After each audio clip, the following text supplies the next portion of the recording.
I was really stressing mindfulness and persevering in mindfulness and not clinging to results. And then I reread that passage and I found now I would completely rewrite this, because it seems like mindfulness and many moments of mindfulness is the goal, which is not at all. So I would rather stress that it is understanding and that it arises by conditions. And I noticed that I better understand this after listening all these months now lately to Ajahn. That makes a difference. So I found that interesting that you would really rewrite such a passage. Otherwise, it's a story of me and my mindfulness, and as if that the moments of mindfulness is the goal, but it is really understanding. And it's not self who can do anything. I would rather emphasize that. Yes, I agree. I saw your rewrite much better. Yes. Because the first passage when you wrote about persevering with mindfulness, like you say, it sounds like someone doing something. Absolutely. Like I must persevere and have mindfulness again and again. But it's not the natural development of understanding. So much better the way you rewrote it. It's so interesting, really, that one can change one's approach by listening and can discussing the Dhamma and how helpful that is. And I think an interesting question also, Nina, is what do we mean by moments of mindfulness? Yes, yeah. Is it something separate and apart from moments of understanding? It's the understanding that one should emphasize. It has to be understanding. Many moments of mindfulness. But is there such a thing as just moments of mindfulness? Yeah, by conditions only. What would it be? What would it mean to talk about, to say there are moments of mindfulness? One would have to explain more what mindfulness is, and mindfulness of what, and that it is mindfulness that accompanies direct understanding, but only by conditions, because first there has to be the intellectual understanding, and then it can develop, and there can be by conditions a moment of attending to a characteristic of reality. So are we saying it's moments of understanding, but with sati as being the object of the, I don't know, awareness or what? So why don't we direct, not thinking about a story?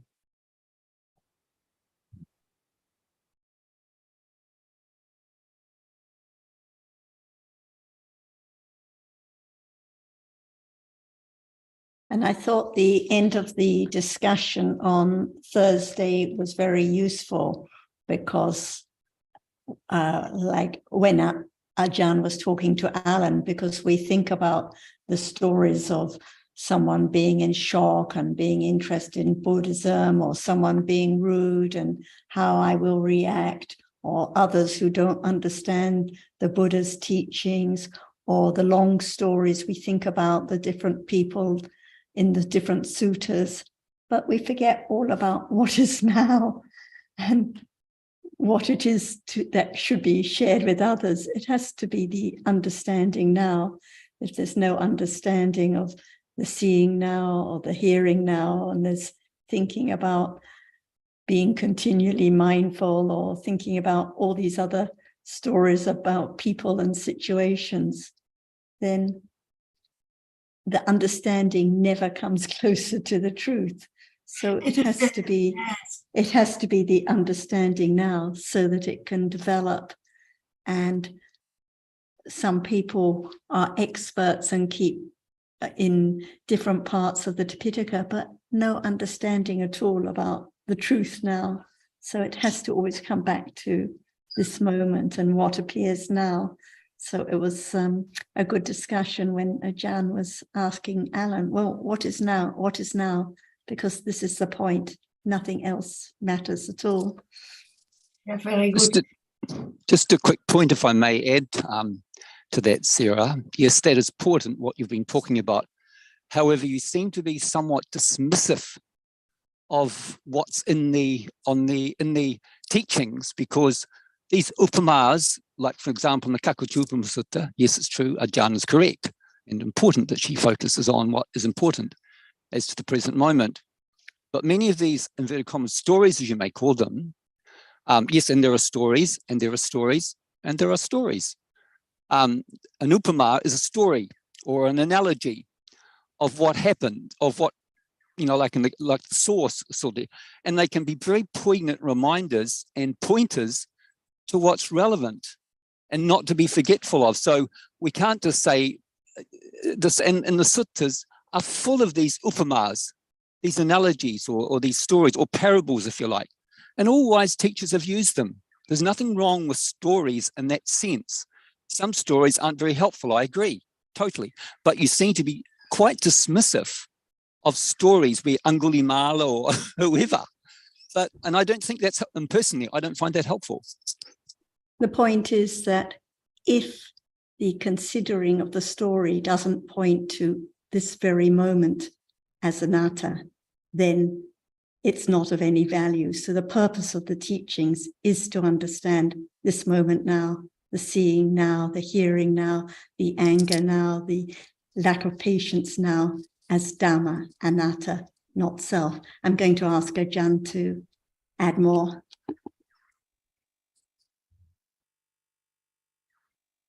I think that what can be learned is when it's there, just like now. See, we talk about just like now, because if it's not there, it's gone forever, never to return.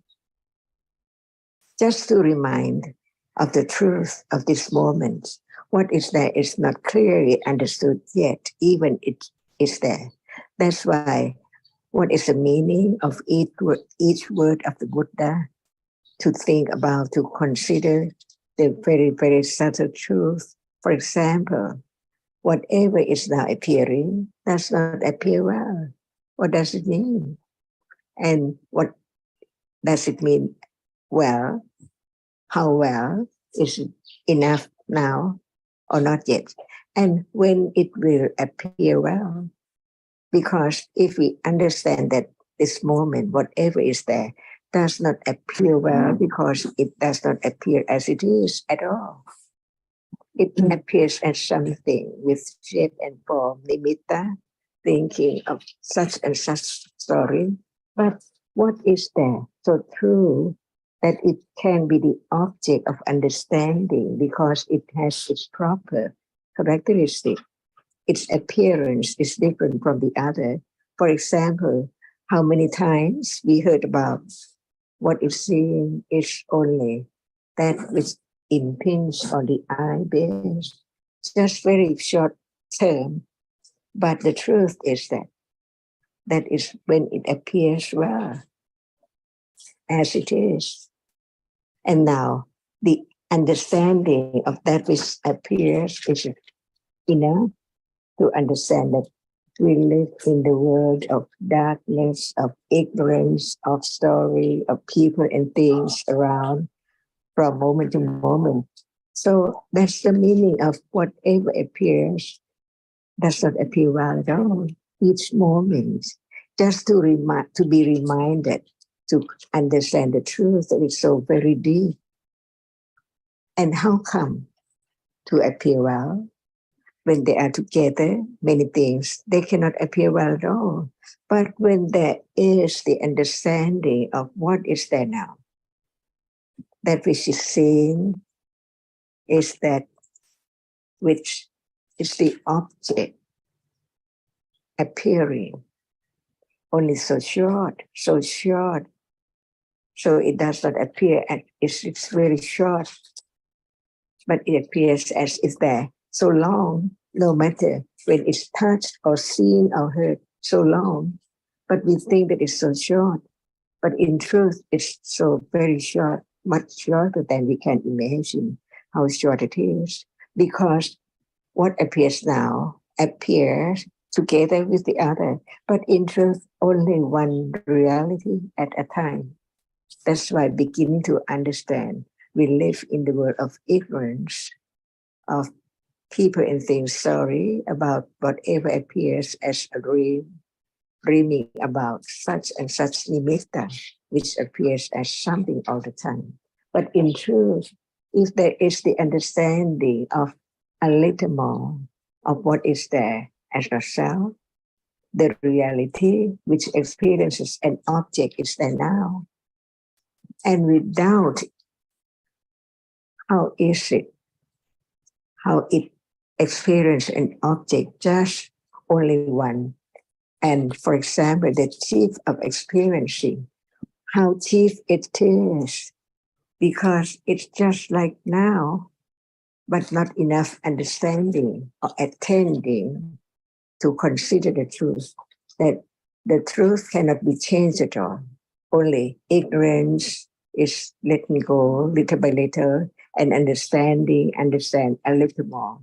So there can be the understanding of how much understanding of the truth.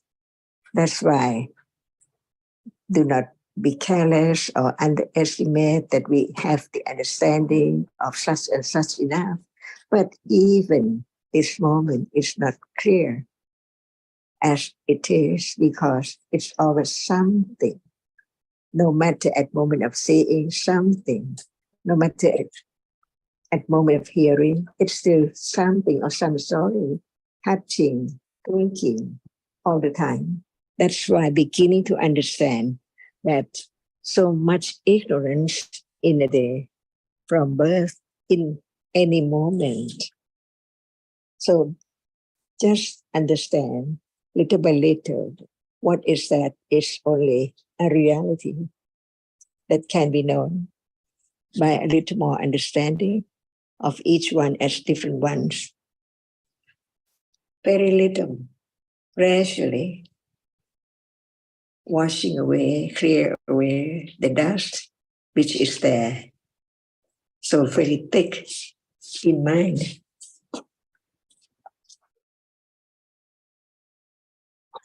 Just to remember that not enough understanding as long as what appears together as something.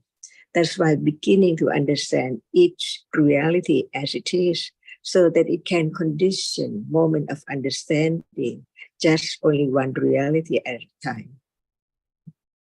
Not at will, but by understanding the differences between each one. So it begins to attend to just one reality at a time. So gradually developed, like now, patience,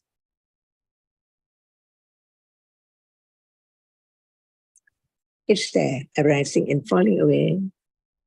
So without patience, it's impossible to understand the truth. And this moment, there is virya, unknown, or realities arise to perform their function naturally, secretly, quietly, unknown.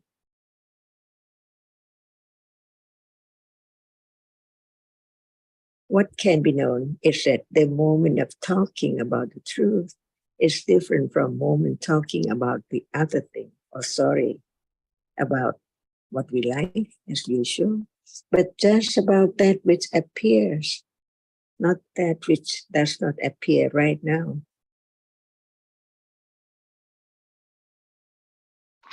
So Sundara, what I hear is that Achan and Sarah, they're basically talking the same thing. It's just that Achan, with her understanding and kindness, has a way of saying that thing in so many different ways.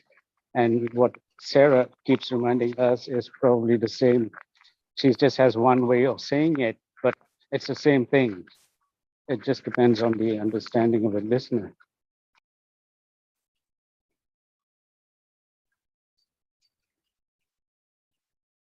The point is that no matter whether now we're sitting in the discussion or we're reading the newspaper or going for a walk or cooking, there's seeing now, there's hearing now. And as we discussed on Thursday, it's not just the reality which is seen, but the seeing itself that has to be known. We can talk about killing or anger, but if there's no killing now or no anger, it can't be known. It has to be the understanding of what appears now. And there has to be the understanding that develops to get closer and closer to understand the seeing now, the hearing now as dhammas, not anyone seeing, not anyone hearing, no matter the circumstances, no matter what is read, no matter what is thought about. It has to come back to the understanding at this very moment. Thanks for your point there, Sukin. I just felt that when I said something, then Sarah seemed very intent to control the narrative and wanted Ajahn to speak straight away. I don't think Ajahn would have minded if I spoke for a couple of minutes or for a minute. All I wanted to say is that I totally agree with what Ajahn is saying, totally. You know, I've been listening for long enough. I should have some idea what Ajahn is talking about. All I'm saying is that what I heard at the end of last week especially, and to a certain extent today, is that the word sutta just means, sutta literally means a thread. Sutra means a thread. And with all those different threads, the Buddha or his disciples are able to put together a bit of a story so that we can get a foothold onto truth. And that's, to me, self-evident. And these upamas, do you know that Thai word also? They're used regularly in the suttas. These stories, yes, there are stories and there are stories and there are stories. Some stories aren't useful. That's true. That's not debatable. But what I heard from Sarah the other day was stories about Angulimala, Wisaka, or whatever. They're just stories. They can be valuable reminders that the Buddha gave, and sometimes very insightful and very clever ways of helping people to understand Dhamma. Not at that right moment, and not at that moment particularly, but sometimes when people were listening to these stories, they were enlightened. They were enlightened. So there are many different moments, and that's what I felt quite uncomfortable with Sarah kind of dismissing stories, because that's what suttas are. They're stories, and there are thousands of them in the Tripitaka. And people, as I said, listening to them became enlightened. I don't think Well, Sarah is per se dismissing the stories. What she's saying is the mode of thinking about them is that most people think about the same thing, but without understanding. Another person doing, as in those during the Buddha's time, they were hearing with understanding. So sometimes we quote sutras and all these things that you're talking about are being spoken, but with sometimes we don't seek to understand, but just to find answers, for example. And I think that's what Sarah's pointing to. And I'd like to add a brief comment here. I think if one disagrees with the Dhamma content of what someone else says, one is entitled to put one's own version of the Dhamma point for everyone to consider. But that's just how it should be. It doesn't need to be calling out an individual for the way they have put a point. Well, all right, I hear what you say, Jonathan. I hear what you say. I just felt that person seemed to be quite dismissive of stories, and I didn't think that was helpful. I don't think that's a helpful comment to make. If you disagree with the Dhamma point, put your own Dhamma point forward. Which I have done. Right, okay. Well, I think we've heard it. Which I have done. Right, good. Thanks.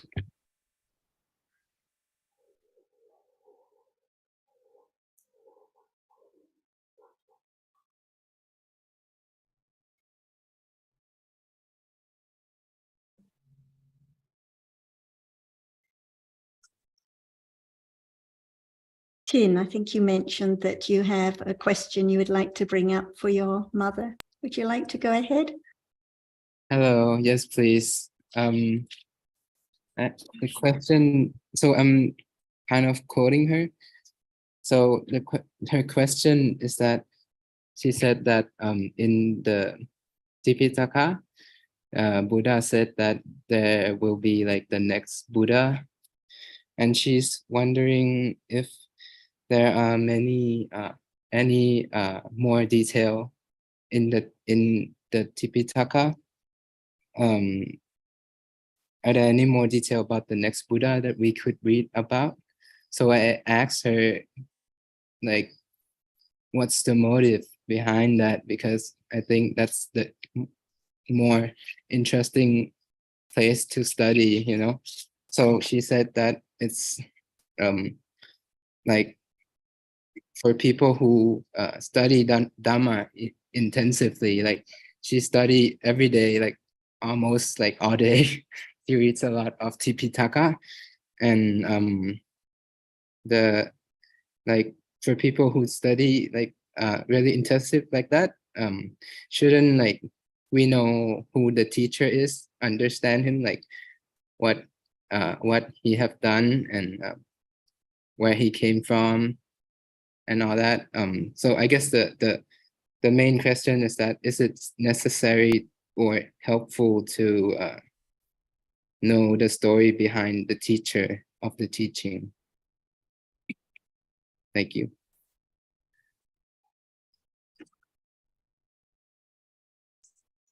Let's see how Ajahn would like to respond to your point.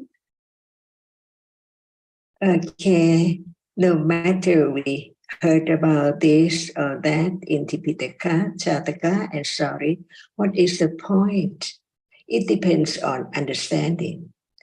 Anyone who has no understanding of Citta, absolute truth, Cetasika, and Rupa, listen with the idea of someone and the story of one life of such person, but the other one who understand a little more, understand that what are there must be reality, which is so many different, like anger and attachment. They're all in the story, no matter it's about this person, this name or that name. Just talk about what is there. So it depends on the one who read it, who think about it, how much understanding is there. That's why for the person who has great understanding can become enlightened because of the accumulation, no matter talking about the absolute truth or the story of the king and the people and on, the understanding is there according to each individual's accumulation. But the point is to understand at different level. For example, life is different. Each story is different ones about the past, present, future all the time. The past Buddha, the present one, and the future one, and how much parami, accumulation of goodness to let go the ignorance, understanding what ignorance is even right now, at moment of hearing the story of such and such. It depends on understanding. It's not just tell the child or to understand the story like the tale and so on, but just talk about wholesomeness or unwholesomeness in truth, citta and cetasika, depending on how much understanding of the listeners is there at moment of hearing about it. Even right now, see, even right now, what is there? Without any understanding, is there any understanding of the moment of hearing right now, or what is there? So true, depending on the understanding of what level the listener is. For the one who has no understanding of no one, no self, just that which is absolutely conditioned to arise, to hear, and to see, They cannot reach that understanding, that level of understanding, but they can take something like wholesome cause, unwholesome cause, and wholesome result, and unwholesome result, and many realm, the deva world, and so on. So all depends on understanding, even right now. Even right now. What is that? If there is no understanding at that very moment, it is just moment of hearing and then gone. But there can be moment of understanding with awareness of what is there, only one reality at a time. And there can be the clear understanding of that moment when time comes, depending on conditions. That's why it does not depend on the story, but it depends on the understanding of anyone who hear it. That's all. Just like now, even just like now, someone can become enlightened just like now. See, anytime. The truth is there. Understanding is there. Ignorance is there. Attachment is there. Sanda is there. Vitaka is there. Manasikara is there. That's why without the fundamental understanding of the truth, what is what, it's impossible to let go the idea of I see now, I hear now, I think now. At any moment, no matter hearing the story or hearing what is there now about realities. So it depends on conditions, especially the understanding of the absolute truth. What is there in truth this moment or other moment in the future? All depends on conditions. How much understanding is there from now to then? Begin again a little more to attain the stronger understanding, firmer understanding, little by little. So it doesn't matter whether it's the story or the Dhamma, what are there can be only through 6 ways, no one there at all. Is that true right now? Is there sati right now? Is there understanding of the object right now, of what degree? Does it appear clear or not clear yet? But understanding develops stage by stage, little by little. No one can jump to understand what Buddha taught without understanding from the very beginning. Thank you, Ajahn. I would like to add a couple of words also, Tin, for your in answer to your mother's question. And I think what I want to say can be summarized by putting it this way: which is more useful, to understand the teaching without knowing anything about the teacher, or to know everything about the teacher but not understand the teaching? So the point is simply this, that what is important, I think, is to understand the teaching, obviously. And many people are inclined actually to go astray by paying attention to the story of the teacher rather than to the teaching given by the teacher. A typical example would be about the attainment of the jhanas, because everyone knows that the Buddha attained the highest jhanas immediately before enlightenment and before his parinibbana. So they take that to be something that should be followed by his followers, without considering whether it's consistent with what he taught to do that. So, John, what you say is what the Buddha himself said: when you see the Dhamma, you see me, not otherwise. Well, that's exactly the point, I think. If you see the Dhamma, you see the Buddha. You don't need to be physically seeing the Buddha to see the Buddha. That's the point of that quote. I just want to add a little bit like what Jonathan said, that the importance of Dhamma is not meant to be known like a subject, this, that, but to be understand by anatta-ness, no choice, no selection. Like when different people, Buddha said different story, because he know that what kind of accumulation that person is to understand, to understand by anatta. So it's all anatta, unexpectedness, no selection. And Okay. and to take Sukin's question, quote a little further, he who sees the Buddha, he who sees the Dhamma sees me. He who sees the Dhamma sees this Buddha and the next Buddha too, and every Buddha, past, present, and future, because they all Right. teach the same Dhamma. Look, everybody, I think, has made really good points there. That from Tanajan to Jonathan, Sukin, and of course to you, Haji. I'll just add a little bit to that, because ultimately all the Buddhas, as Jonathan has just said, speak the same thing. They speak about the Four Noble Truths, especially, and this is dukkha, this is the cause of dukkha, this is the path this is the cessation of dukkha, and this is the path that leads to it. They all have that in common. Some are very talented, and the last Buddha, Gautama, was especially, he was known as a Panya Buddha. He was most thorough, perhaps we can say. They're all, obviously some are some Buddhas, but all Buddhas are different. And yes, it is talked about, even in the scriptures, about future Buddhas.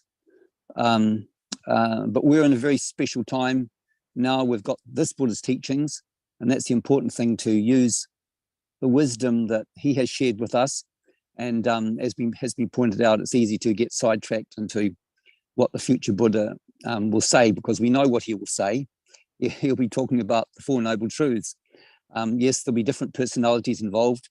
There must be, because the present ones have gone, like ours must go. So the cycles of birth and death will continue, and the future Buddhas and past Buddhas that are spoken about, the last Buddha Kassapa, that you may be familiar with, and even the last Buddha Kassapa, there's one of his suttas in the Sutta Nipata, where he talks about meat eating, and the Buddha no doubt thought it was very relevant. It's one of those subjects that are always relevant. People often think about meat eating being not very particularly in alignment with the Buddha's teachings, but there we have a sutta that was taught not only by this Buddha, or shared by this Buddha, but also taught by previous Buddha. So there are examples of that too. So there are past Buddhas. Kassapa was the case in question, and I think you mentioned Maitreya. He's the next Buddha also. So yeah, he will be teaching the same thing. And I suppose when we say why are they in the text, they're there because that's true. That will happen. There are Buddhas that appear in the world, and then there are long dark periods when no Buddhas appear. So there's a lot more darkness and ignorance in the world when those kind of people and their kind of teachings are not around. It's very bleak and dark times, as we can imagine, because ignorance is very strong. So as Tanajan alluded to in the beginning, it's important to pay attention to what the Buddha, taught us.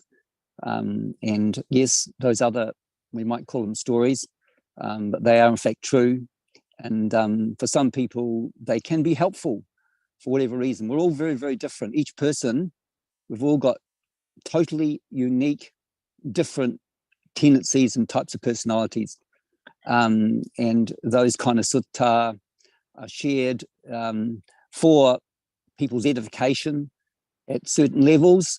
And other people are inspired by them, perhaps. And but we know, as has been spoken to today a lot, that the teachings of the present Buddha and applying them and not being overly concerned about, what the future Buddha's name even is, his name, yes, and the Dhamma will continue. It's like life, in other lives. The more understanding, of course, the better there will be the chances of not only meeting one, but understanding what he says, because if we don't follow those truths and apply them to our lives, then we will be waiting we'll be waiting around a long time, and we won't really begin to appreciate what the Dhamma is all about. As Sukin reminded us that statement, you know, he who sees the Dhamma, who sees me. It's always a very good reminder.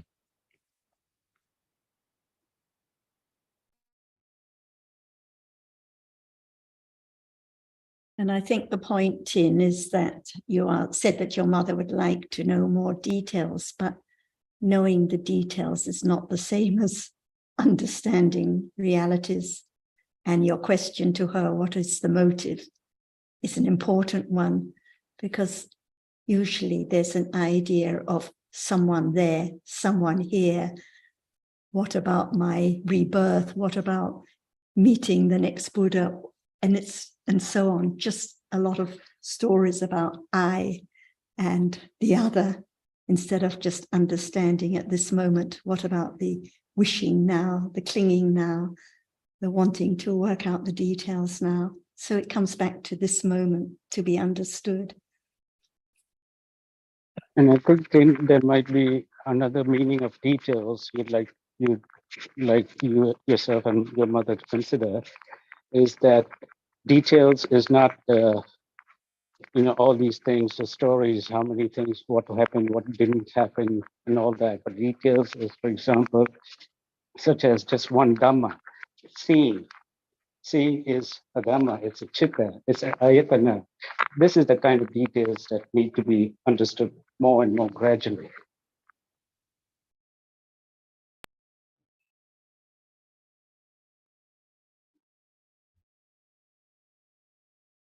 Thank you, everyone, very much. I think this helps tremendously.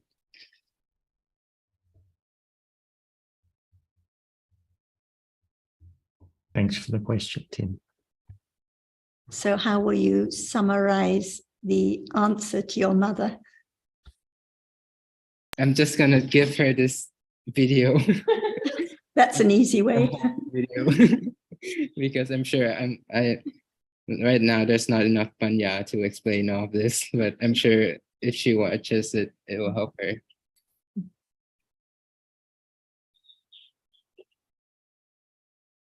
Thank you very much. Hi Sarah, can I Good, go? how are you? Can Go I ahead. Can I go back to Sundara's previous topic? That is stories. Go ahead. I think there are many stories and similes and metaphors in Siddhanta. And I regard the Buddha is very visual person. In that sense, he cites many metaphors and similes. And I even have my own book on Buddhist, which is entitled Buddhist Metaphors.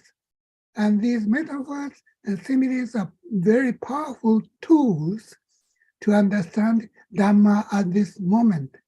For that sake, he didn't hesitate at all to cite his own metaphors and similes. So we cannot ignore these stories, metaphors, and similes. They can be very powerful tools to understand the realities of this moment. That's what I wanted to say. I think it's not a matter of ignoring anything, because when there is interest to read and consider, and when it's helpful, the point is that it's pointing to this moment and to the understanding of anatta now. Like you mentioned in a recent Monday discussion, I think it was, one can read all the stories, but not understand the truth now, the reality now as anatta. And this is the main point. So it depends on the understanding when reading. this or that story, or even when thinking about this or that story now, what about the understanding of what is true, what is real now? What about the understanding that in truth, there isn't a king or a prince or a Buddha? There are just different realities, those that experience and those which are experienced. So whatever the Buddha taught, it's pointing to this very moment, dhammas, which are anatta, as you were stressing the other day. Yeah. I agree with you 100%. And Sarah, if it doesn't happen as what you're saying does not happen, then it's going to be ignorance and attachment. So whatever we read, it's going to be misunderstood. And I'd like to add another brief comment on arising from Tin's question, not directly on the point, but generally the same topic. And that is paying attention to the settings in which the suttas are given and the overall story surrounding circumstances, and not enough attention to the actual words of teaching. Another clear example of this is when people say, well, monks in the Buddha's time meditated, didn't they? Because there are many descriptions in the suttas of monks in seated position for long periods of time. And some of the most well-known suttas include these things, and the Buddha praising the monks for the purity of their conduct. But again, it's not the point of what people are seen to be doing. The only question for us to consider is the actual teaching given by the Buddha as to what is the path to be developed.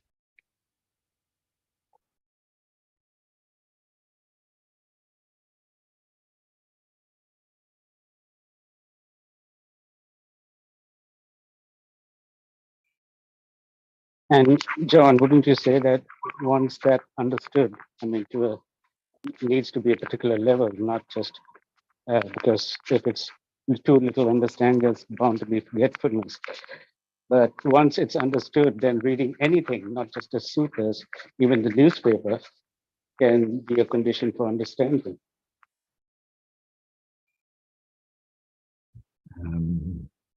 Well, I'd just put it this way, that as understanding develops, there are more and more conditions for useful reflection on what one has heard and considered, what one has heard, yes, and so one's reflections, if you like, in daily life may be more related to the Dhamma.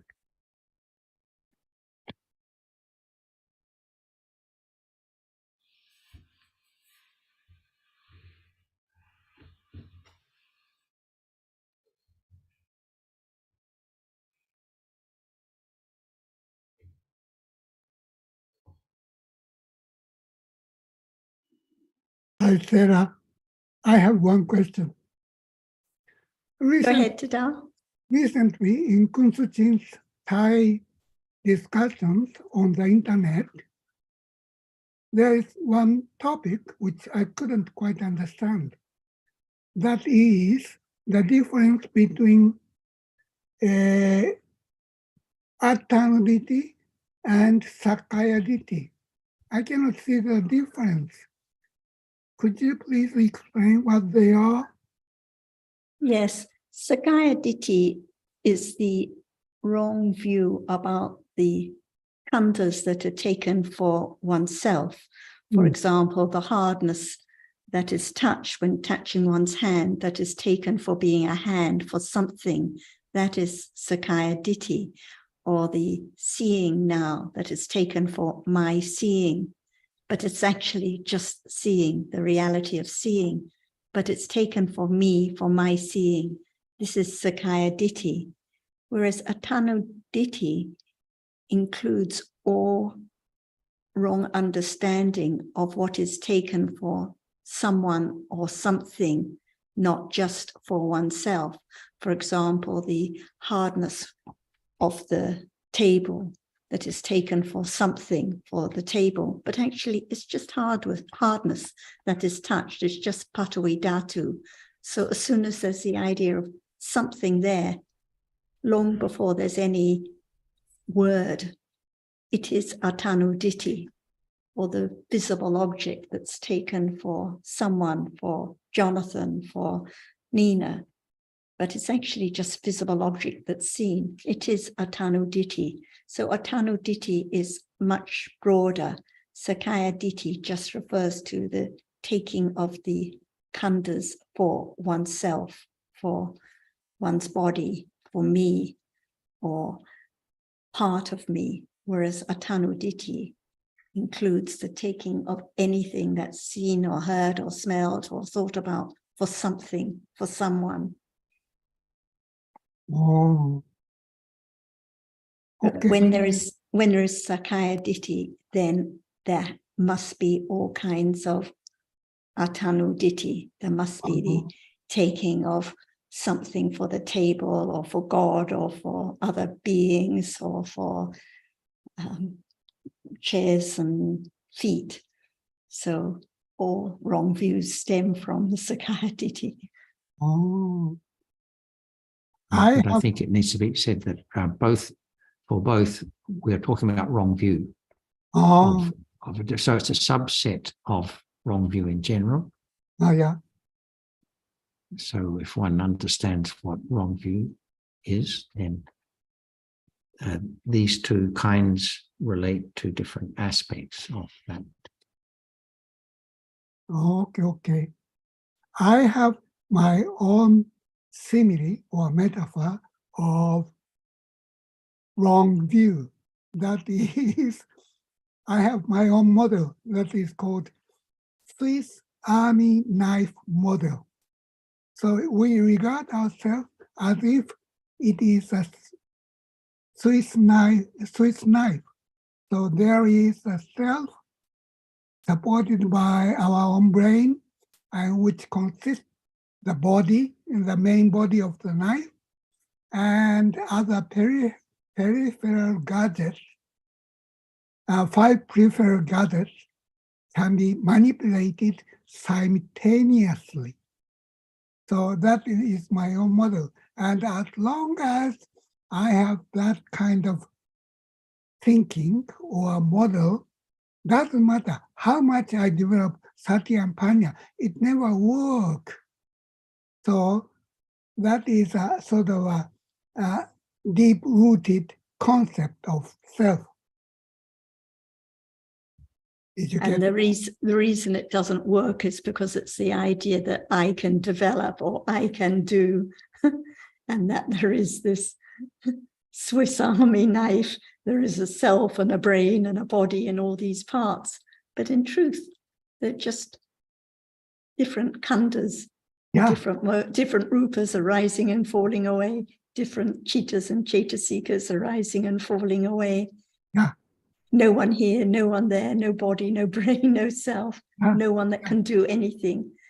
And that was the point that Nina was mentioning at the start about when there is the idea of being continually mindful or persevering of mindfulness. It's all the idea of I doing something, or even if there's the idea of reading the sutta to be aware, or even coming here to be aware, it's all about I. It's not the understanding of Dhamma.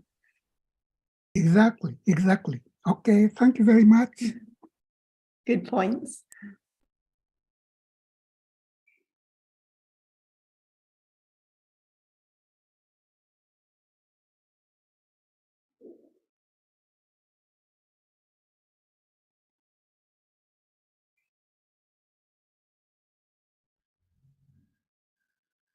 So coming back to your topic at the end of Thursday, Alan. So at the end, I think you had been mentioning about others who were interested and not interested in the Buddha's teachings. And Ajahn was asking, well, what is now? Because it is the understanding of what is now that is to be shared. And when is there a Buddhist if there's no understanding now? If one is reading with ignorance and attachment, as Sukin mentioned, where is the understanding? So it's always about now. And I think you were mentioning that it seems more easier to follow that there are the realities, the visible objects and sound, but what about the seeing now? What about the hearing? What about the understanding of the moment of experiencing now? Because this has to be understood. Otherwise, there cannot be the understanding of dhammas as anatta.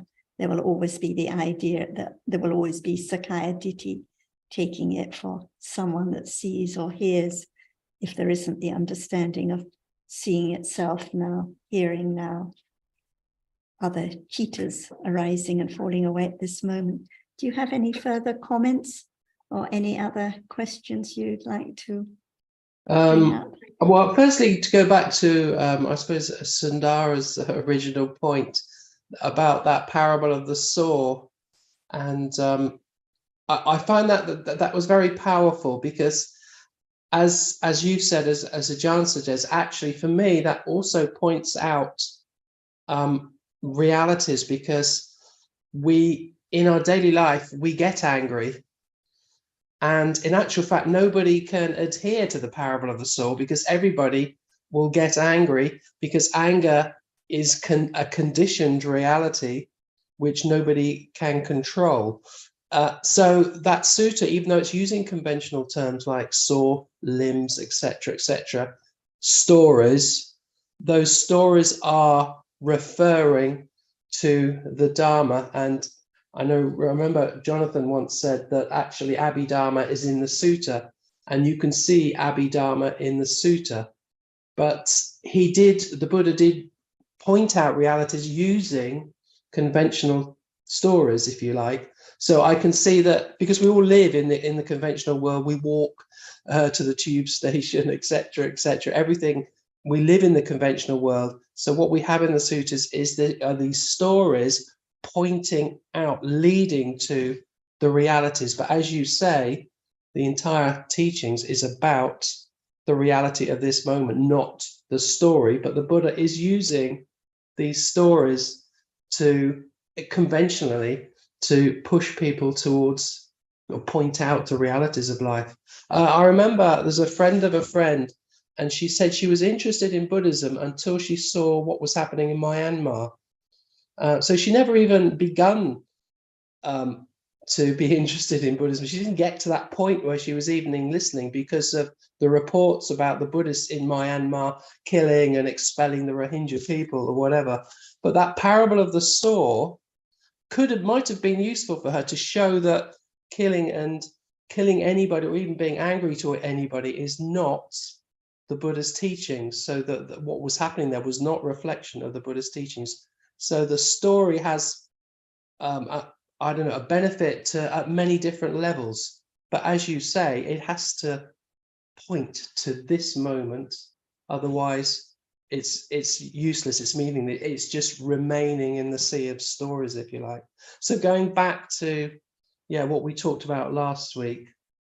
So this moment, as you say, is always unexpected. And that's not understood, is it? So seeing is unexpected, hearing is unexpected. So, but the reality, so when there is seeing, it's unexpected, but it doesn't appear as just a reality which experiences an object. So it seems to me that we have an understanding of what is seen a little bit, or what is touched, like hardness, but the reality which experiences it, we know intellectually that it arises unexpectedly to experience that object. And we can have some understanding that these experiences are beyond control.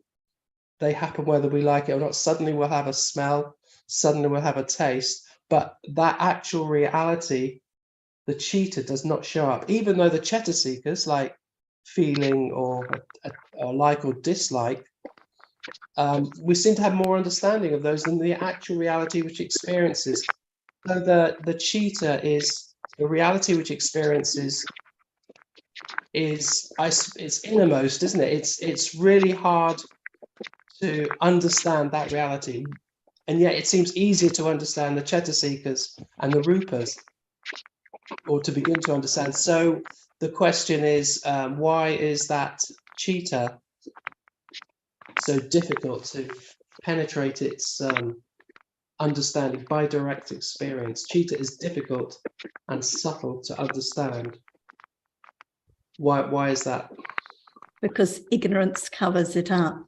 But it is now, so it depends on the accumulated understanding now, whether there is any understanding, because we can think about the story of it, but actually it is this moment. There is just the seeing, the experiencing of what is visible. Its characteristic is here and now, and it can be known, but not by wishing or trying or expecting, but by conditions. So it just depends on conditions, whether there is understanding of the reality of seeing at this moment, intellectually or directly for a moment. And I suppose we're getting to know different experiences, so it must show up. I can see how that, because the different experiences follow one another so rapidly, that it's necessary to understand different realities in order to see that there are different experiences of those realities. That's why any kind of fixating on one aspect is just going off in the wrong direction. Well, we can think about the details and the different cittas that follow and this and that and the innermost and so on, all things we've heard, but just the seeing itself, it has a characteristic that can be understood right now, just the reality which experiences what is visible, that sees and then gone, not anyone there, just a Dhamma and then gone. And I suppose that's the so one this we is most why the cling to patience as self. is so important. Sorry? Well, that is the key to the attachment to the idea of self, isn't it? That it's as if we hold on to that reality and we don't let that one be understood, because and it it's hinders. That is what hinders the clinging to the idea of I see or I understand. And that's why when reading the sutta or any time, there has to be the understanding. It's just seeing now that sees, hearing which hears, no one to be found. And that characteristic can be known, can be directly known now, if there is the sufficient understanding at this moment. Perhaps just to add a little bit there, Ellen, the experience is lots more like we can know, not, or at least intellectually, we can begin to grasp there must be two. There must be the reality, there must be the reality which experiences, and the reality that does not experience. That's, we can understand that fundamentally. That's the beginning, and we can say, of understanding at perhaps a very fundamental level. And we can know also about the sound, but or the visual object or taste. But the reality of experiencing is so much more delicate, and it's very difficult. I mean, there are suttas that speak to this. I think there's, and even the Dhammapada, as we can understand, it's a lot more subtle, although it must be there at any particular moment of experience. It must be, otherwise that reality which doesn't know anything could not be experienced. So it is very delicate, and we can probably see that's why there is the first vipassana jnana to be able to distinguish clearly those two realities. So it is difficult, and in many ways that is to be expected, because the Dhamma is just not, oh yes, okay, I heard what you say, I can understand it.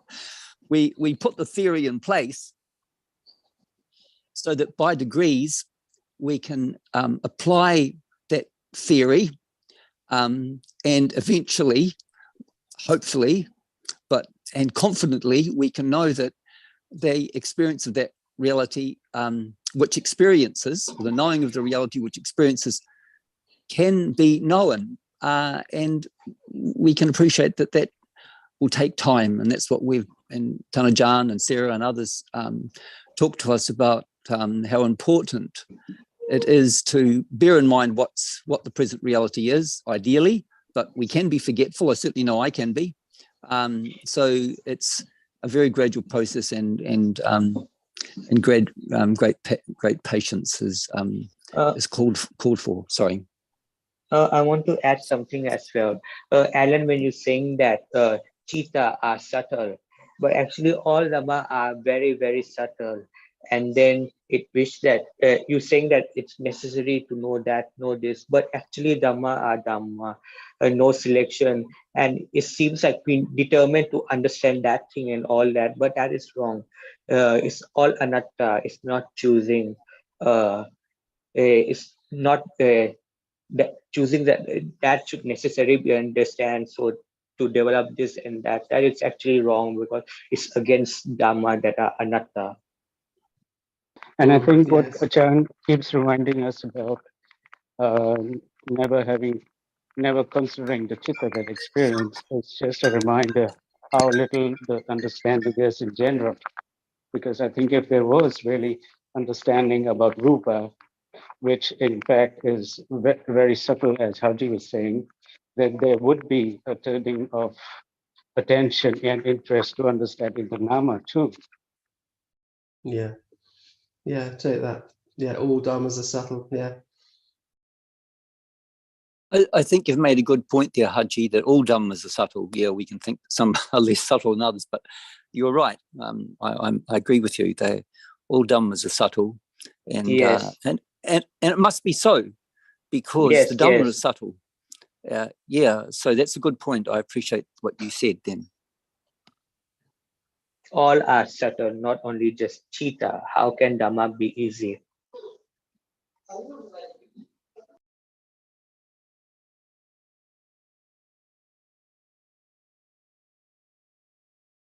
And as soon as we think, oh, how can I? And then we're off track again, because the self is there, isn't it? What can I always do? always really tempting to do that, Alan. But then, as you're alluding to, in a way, there can be some understanding of that level of ignorance as a type of wrong view that I can control. So that can be known also, there's that sense of, I can do. So that's not, as we know, not particularly helpful, but we've got accumulations for those kind of tendencies, I can do. So they will pop up, from time to time. Mm.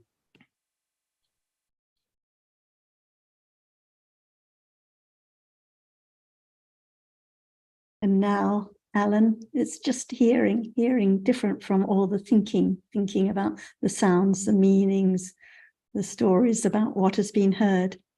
But the hearing itself is just the reality that hears, and it can be understood now, but by conditions, not by any wishing or trying. Because it's a Dhamma and it has a characteristic. We don't have to think, oh, it's too short and it's followed by this and this and this.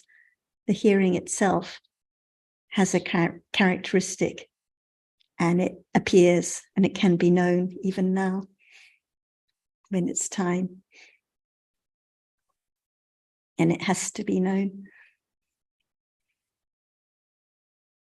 And it won't be understood if there is no confidence in what you've just said intellectually, because you won't have the patience. This is why I'm stressing the point. Exactly. Yeah. So it's the confidence develops with the understanding, and it's the doubt speaking, well, it can't be known because of this and this and this, and because it's followed immediately and it's so short. That's the doubt, the lack of confidence.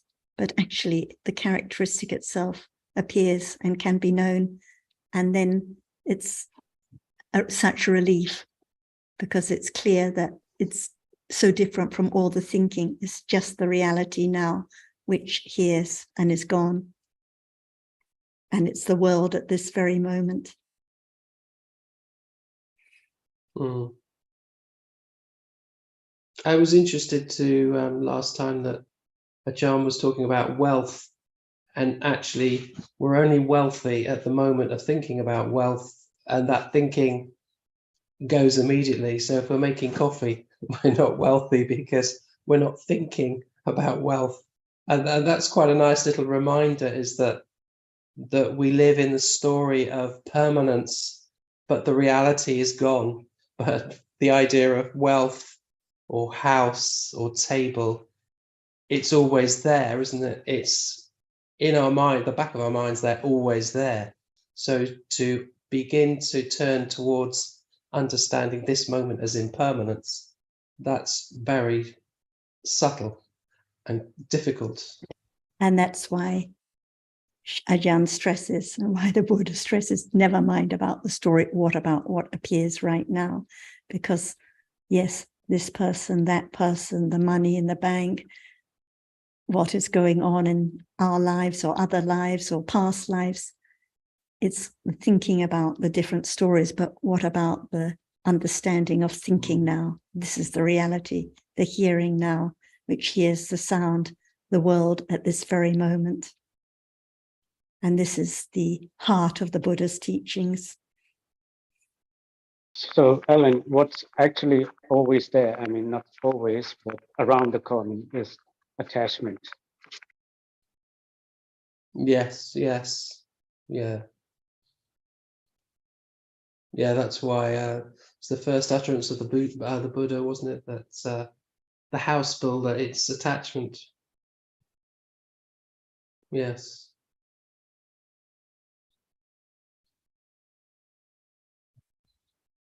Good, thank you.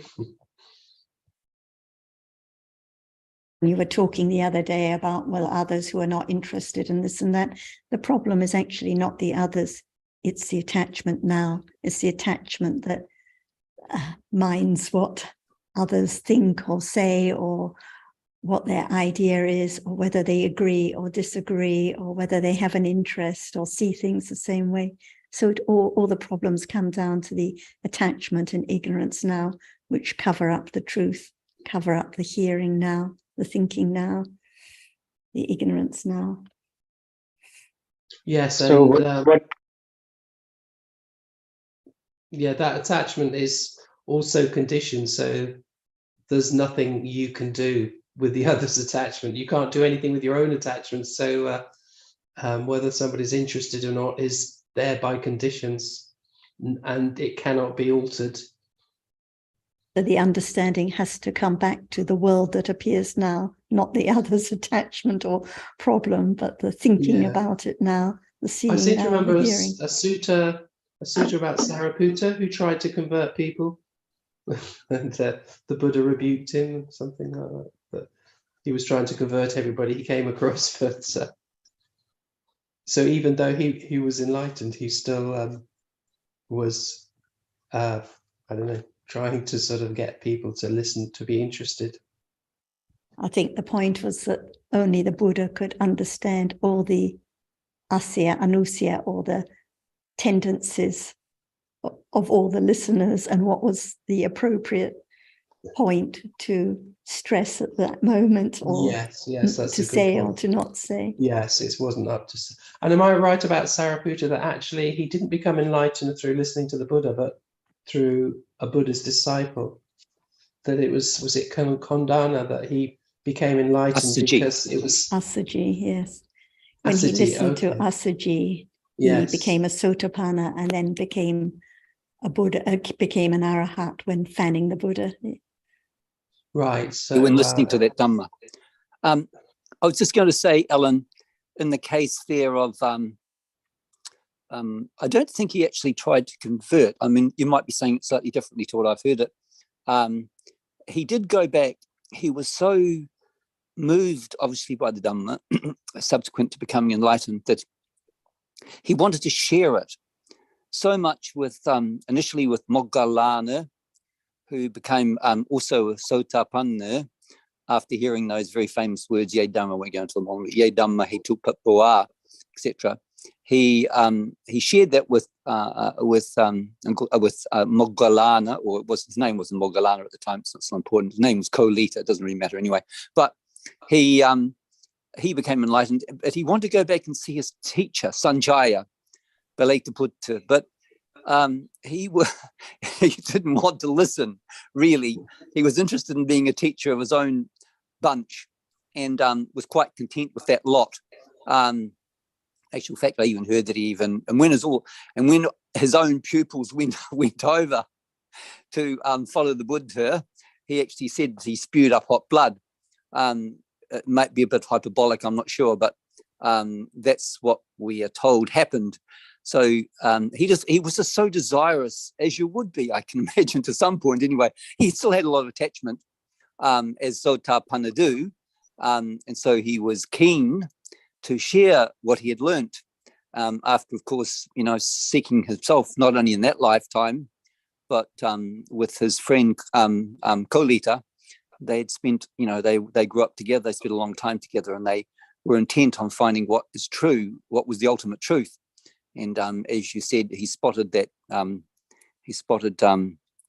Asaji one day, and he noted his composure and his movements, and he was impressed by them. And he went to wait upon him, and then he just said to him, look, after he was very patiently waited, would you tell me something about who, you're teaching? And he said, and Asaji said to him, you should go and see my teacher. Please go and see my teacher, the Buddha. But he was reluctant to do that. He said that, but Sariputta wasn't his name that time, but anyway, Sariputta said, just tell me something, just tell me a little bit. I'm interested to hear just a little tiny bit of what those teachings are. And Asaji was able to very cleverly sum up the teachings in a couple of, or two, depends how you look at it, 2 or 4 phrases, 2 or 4 lines. And that was enough for him, because he had accumulated so much panya that those words were enough for him in that life. You just need to hear a little bit. As there were in the Buddha's time, there were many disciples who just need to hear a little bit. Some need to hear a lot more, and some need to hear a lot more still, and some like us need to hear it again and again and again and again.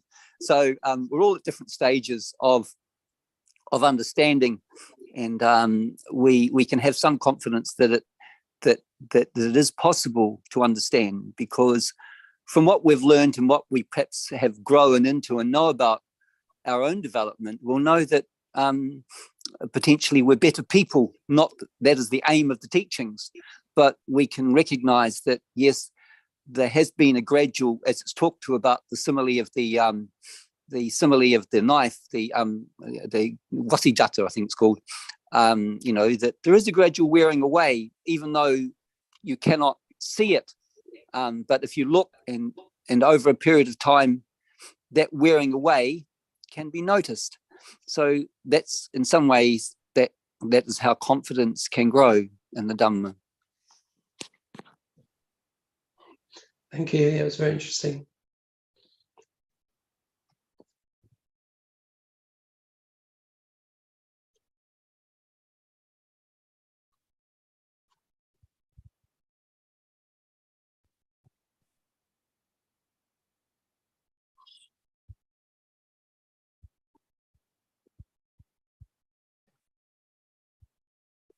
And then there were times too when he said he praised the Buddha so much, and the Buddha reprimanded him actually, and said to him, "You don't know my wisdom."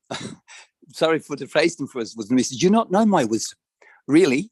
So he gently reprimanded him for speaking about that which he did not know. Which I always found quite moving, that because that is one of the unthinkables, and that's the wisdom of the Buddha. It's unimaginable, even though Sariputta was the next closest to the Buddha with his panya, and of course it was to Sariputta that he shared the Abhidhamma with too. to eventually pass on to us. So he was an exceptionally wise person, but nobody can know the wisdom of the Buddha, and he was, and he pointed that out to Sariputta. So what you're saying, Sundara, is that Sariputta saw the Buddha more clearly than all other disciples, but not fully. Yeah, okay. Yes, you can probably say that. Certainly, Sukin, he did see, he did appreciate, we can say, some of the levels of Panya, because it was a powerful catalyst. Hearing that sutta that Sarah alluded to, the Buddha was speaking to his Sariputta's nephew, and Sariputta was there, listening, overhearing what the Buddha was saying, and that was the catalyst for him to penetrate. And it's interesting to note too that he took much longer to become enlightened than Moggallana. Moggallana wasn't more profound in wisdom than Sariputta, but it took longer for Sariputta to attain arahatta. And I think that's partly explained by the fact that his wisdom was much more profound. He needed a little bit more. When I'm thinking about it now, it doesn't make a great deal of sense, but I've always wondered why it took Sariputta a lot longer. Tanajan, perhaps if I may ask that question. Can I say something a bit first? Sure. We just say, right, that who sees Dhamma, who sees me, right? When we have gradually little understanding, we start to know Buddha more. We see his quality. So yes, so the more wisdom is there, the more you know. So they gradually, the most who knows everything is Buddha himself only. And then there's Pacceka Buddha and different Arya Savaka and Buddhajana. So because who sees Dhamma sees me means have to be the actual understanding. Yes, okay, carry on.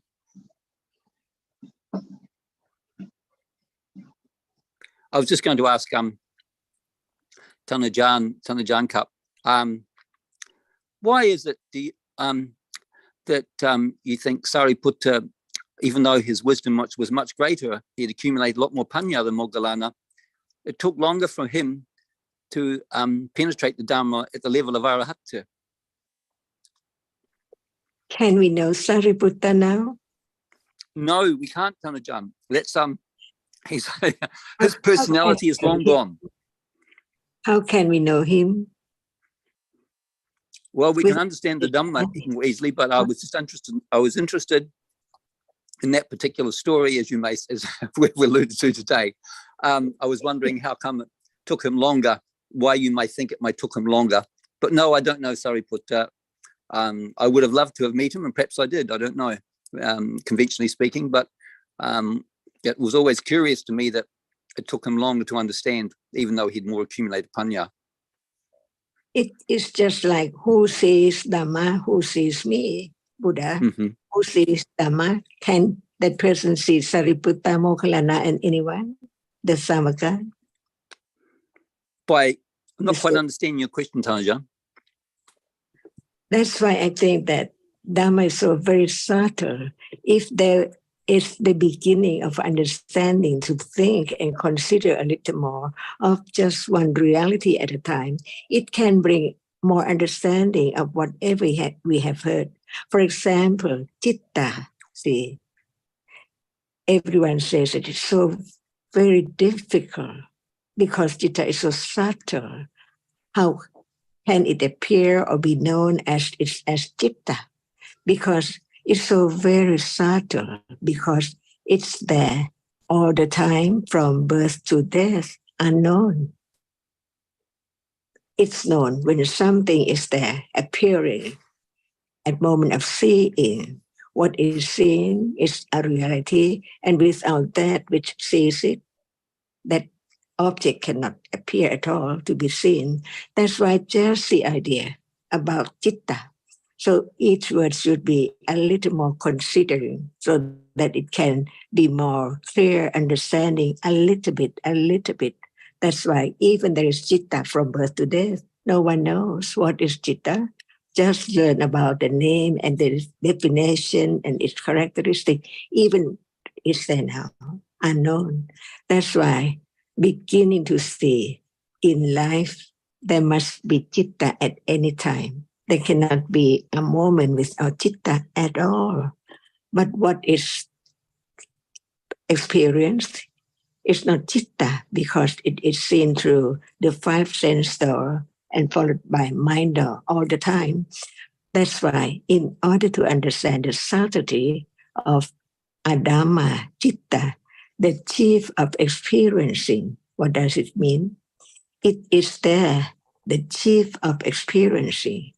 So the object which is seen or heard is not Citta, but it's there when this object which is seen is not seen and the sound is not heard, but Citta is there all the time from moment to moment.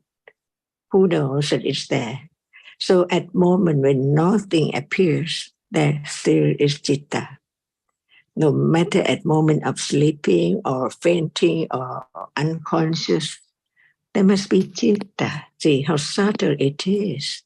That's why it's so close, but it does not appear because understanding is not enough to understand that which is there.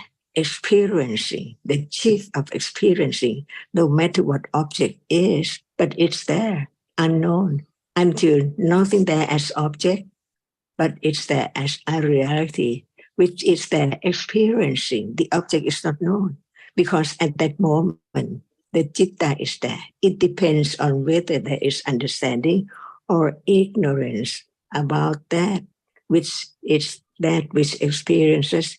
What is there? What is that? See, no understanding, not enough. That's why just learn to understand a reality which arises non-stop from moment to moment by conditions, and it arises to experiences. We don't mind what object is there because no matter what, appearing or not appearing at all, it's there experiencing that object. For example, at moment of being fast asleep, there must be citta experiencing an object unknown, or at moment of being unconscious is there. The object is not known, but citta is there. That's why learn to understand the reality which arises, but no one knows, but it's there. Experiencing, the chief of experiencing, no matter what. But it can be known only when the object is seen or is heard or is touched and so on. And that is the beginning to see the difference between the reality which experiences and that which cannot experience, but is the object of experience. It has to develop so gradually until it can appear so clear because of understanding little by little. So now, right now, what is that? See, even we Thinking cannot Dhamma, say yeah. what is there. There is citta, right? Mm-hmm. And that is it. Mm-hmm. It's not the object like sound or smell, but it's there. So now we go on understanding what is there a little more, because all are very subtle. Kun Alan, do you have a pen?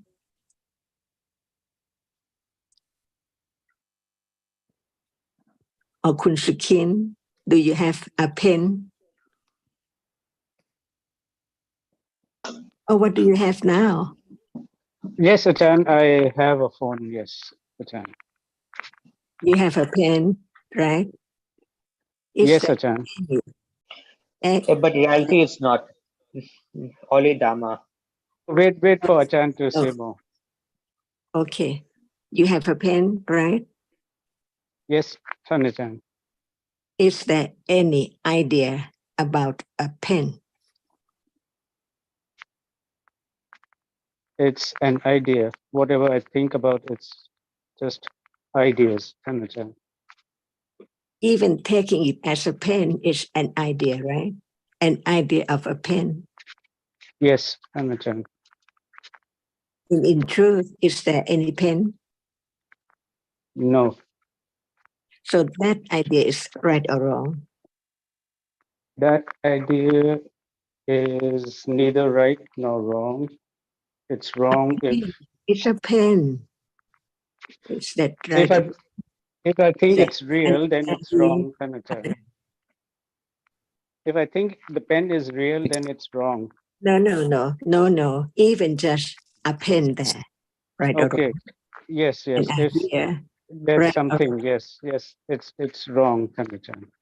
It's wrong. What kind of idea which is wrong? What kind of wrong idea is that? It's Attanutiti. Attanutiti, right? Yes, Ajahn. Is it Sakayatiti? No. That's it. This is the difference between Attanutiti and Sakayatiti.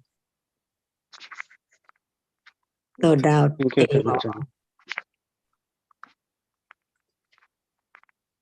right? Yes, Ajahn. Yes. Do you have Attanutiti or do you have Sakayatiti? Both.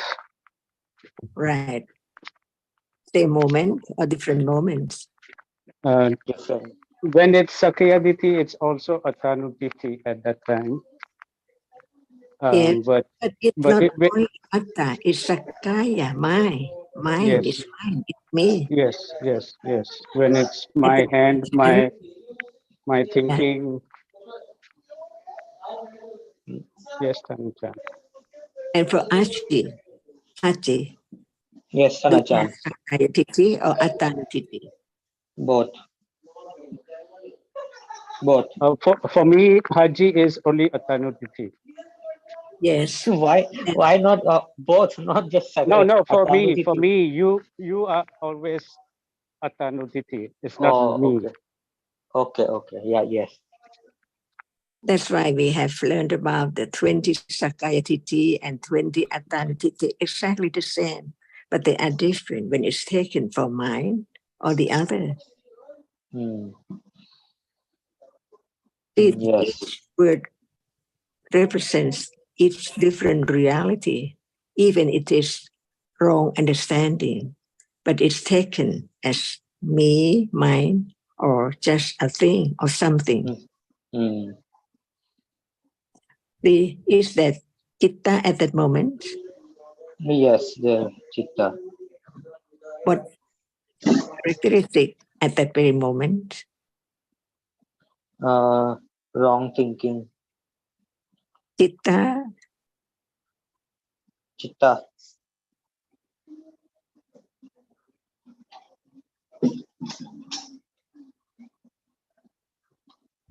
Ajahn, what was the question? at that very moment of Sakayatiti or Attatiti, what is Chitta? What Chitta is there? Thinking Chitta. Does it appear as Chitta No. and of have such wrong understanding? No. That's right. It's very subtle. We think about many things, but forget that which is there from birth to death, never lost at all, each moment. That's why it's so subtle, because we just pay attention to that which is experienced, and we learn to know that Chitta at that moment sees it or hears it and so on. But the characteristic of Chitta does not appear yet. As long as we ignore or no attention to the characteristic, which is not anything else at all, only the experiencing, the chief of experiencing, no matter the object appears or not, is there, arising from birth to death. So, But Ajahn, what you're it saying? can, when there is attention and a little more understanding. That's why all dhammas are anatta. Who knows what can be the object of understanding of what level? But it must be understanding of a particular reality so that they cannot be mixed. Otherwise, it cannot be known because it does not appear well as just itself.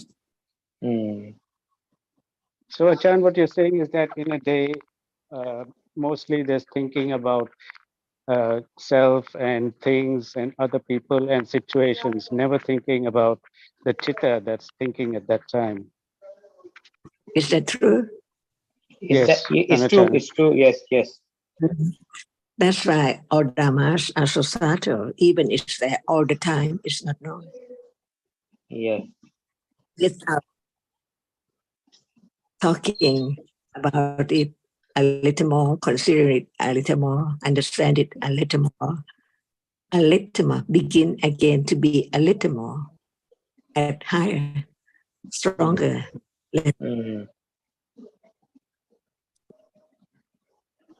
If we didn't talk about it at all, can it be known? No. That's why the only way to understand what is there is just talk about it as Buddha taught us to understand the truth. Yes. So today, no doubt about Sakkaya Titi and Attanutiti. Can Chitta be Titi? No. That's it. Understand just the truth of a reality which cannot be changed at all. Just arise and falls away instantly, different by conditions. And in truth, it's not Sakaya, it's not Sukhin Sakaya Ditti or Hajit Satanu Ditti. It's just a Dhamma. It's just that reality which arises and falls away and doesn't belong to anyone at all. And that's the main point. Yes. Yeah. Yes. Yes. It's wonderful to be blessed with another moment for the possibility to be understood.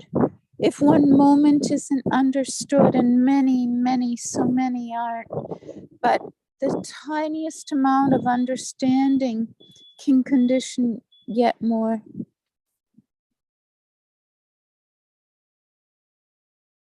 Good point, Eve. Good to hear you.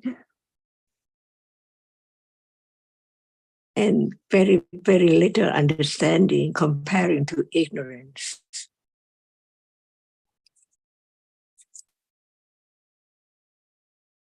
Sawadee ka. Sorry, Sawadee ka, Sawadee ka, Achan. Ajahn. Thank